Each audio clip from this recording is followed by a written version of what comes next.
Hello, today I'm in Subaru HV. In this video I'll show you how to reset engine oil maintenance. In the beginning, take a look at the top display and press and hold info button on this screen.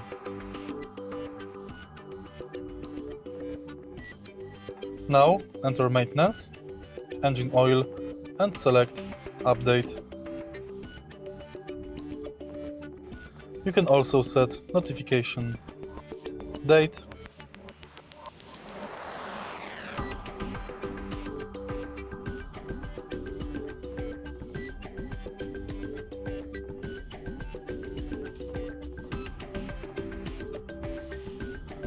and year.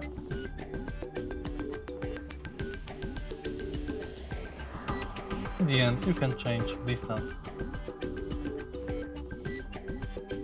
If you find this video helpful, please leave like, comment, and subscribe.